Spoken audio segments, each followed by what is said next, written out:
ஆச்சி Royal gulab jamun packs ஒன்று வாங்கினால் ஒன்று இலவசம்.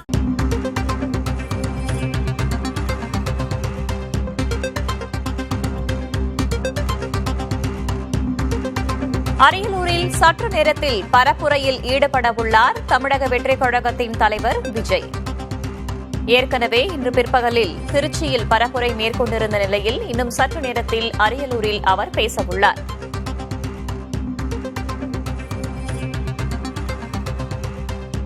தேர்தலை முன்னிட்டு தன்னுடைய தேர்தல் பரப்புரைக்கான சுற்றுப்பயணத்தை திருச்சியில் தொடங்கியிருந்தார். இன்று பிற்பகலில் திருச்சியில் அவர் பரப்புரையில் ஈடுபட்ட நிலையில் இன்னும் சற்று நேரத்தில் அரியலூரில் அவர் பேசவுள்ளார்.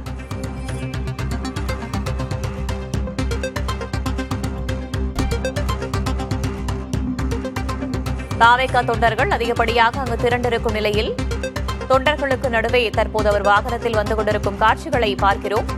இன்னும் சற்று நேரத்தில் அவர் தொண்டர்கள் முன்பு பேசுவார் என்று எதிர்பார்க்கப்படுகிறது. முன்னதாக இன்று பிற்பகலில் திருச்சியில் அவர் பரப்புரையில் ஈடுபட்டிருந்தார். திமுக அரசை விமர்சித்தும் கேள்வி எழுப்பியும் பல்வேறு விஷயங்களை அவர் பேசியிருந்தார். இந்த நிலையில் அரியலூரில் இன்னும் சற்று நேரத்தில் அவர் தொண்டர்களிடையே பேசவுள்ளார்.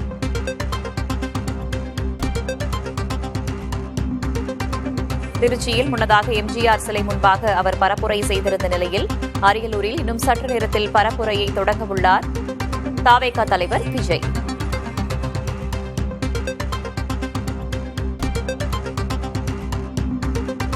திருச்சியில் எம்ஜிஆர் சிலை முன்பு பரப்புரை செய்த விஜய் அரியலூரில் அண்ணா சிலை முன்பு பரப்புரை செய்யவுள்ளார் என்பதும் குறிப்பிடத்தக்கதாக உள்ளது.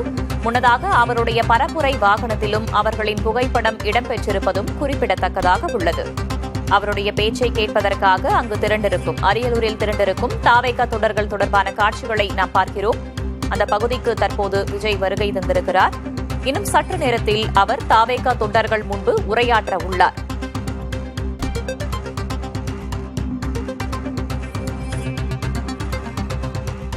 கூடுதல் தகவல்களை வழங்குவதற்காக செய்தியாளர் லெனின் இணைந்திருக்கிறார். லெனின், என்னென்ன ஏற்பாடுகள் செய்யப்பட்டிருக்கின்றன அங்கே?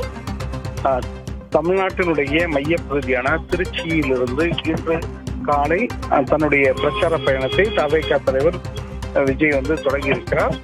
அதன் பின்னால் திருச்சியிலிருந்து புறப்பட்டு காலை 11:30 மணிக்கு திருச்சியிலிருந்து புறப்பட வேண்டும் என்று திட்டமிடப்பட்டது. ஆனால் திருச்சியிலிருந்து மதியம் 3 மணிக்கு மேல்தான் அங்கிருந்து புறப்பட முடிந்தது. தற்போது அரியலூர் 2வது இடம், அந்த பிரச்சார பயணத்தினுடைய 2வது இடம் அரியலூர் மாவட்டம். அரியலூர் மாவட்டத்தை நோக்கி தற்போது வந்து கொண்டிருக்கிறார். கீழப்பலூர், அதற்கு அடுத்து அவர் பிரச்சாரம் செய்யக்கூடிய அந்த இடத்தை நோக்கி அவர் பயணித்துக் கொண்டிருக்கிறார். இந்த இடத்தில் ஆயிரக்கணக்கான மக்கள் வழிநெடுகிலும் நின்று அவருக்கு வரவேற்பு கொடுத்துக் கொண்டிருக்கிறார்கள். பட்டாசு வெடித்தும் தார தப்பட்டைகள் முழங்கியும், அது மட்டும் இல்லாமல் அவரை வரவேற்பதற்காக கொடி தோரணங்கள் இவற்றை கையசைத்து கொண்டும் அவரை வரவேற்பதற்காக இந்த சாலை நடுகிலும் காத்து கிடந்தார்கள். இந்த சூழ்நிலையில் தான் அவருடைய வாகனம் அந்த 2வது பிரச்சார அந்த இடத்தை நோக்கி பயணித்துக் கொண்டிருக்கிறது. அந்த வாகனத்தை பின்னால் நாம் சென்று கொண்டிருக்கிறோம். அந்த வாகனத்தினுடைய கதவுகள் அனைத்தும் மூடப்பட்டிருக்கிறது. விஜய் தன்னுடைய முகத்தை வெளியில் காட்டாத வகையில் அந்த கதவுகள் அனைத்தும் மூடப்பட்டிருக்கிறது. விஜய் தன்னுடைய முகத்தை எப்படியாவது காண்பிக்க மாட்டாரா, அவர் இந்த முகத்தை நாம் பார்த்து விட மாட்டோமா என்கின்ற அந்த ஏக்கத்தோடு வழிநடிகளும் ஏராளமான மக்கள் காத்து கிடப்பதையும் நம்மால் காண முடிந்தது. அந்த மக்கள் இந்த வாகனம் கடந்து செல்லும் போதெல்லாம் விஜயனுடைய வாகனத்தினுடைய அனைத்து கதவுகளும் மூடப்பட்டிருக்கிறது என்பதை பார்த்துவிட்டு மிகப்பெரிய ஏமாற்றத்தை அடைந்தனர் என்பதையும் நம்மால் உணர முடிந்தது. தற்போது கீழப்பலூர், அரியலூர் மாவட்டத்தினுடைய கீழப்பலூர் கிராமத்தில் இருந்து அரியலூர் அந்த பிரச்சார அனுமதி கொடுக்கப்பட்டிருக்கூடிய அந்த இடத்தை நோக்கி அந்த வாகனமானது பயணித்துக் கொண்டிருக்கிறது.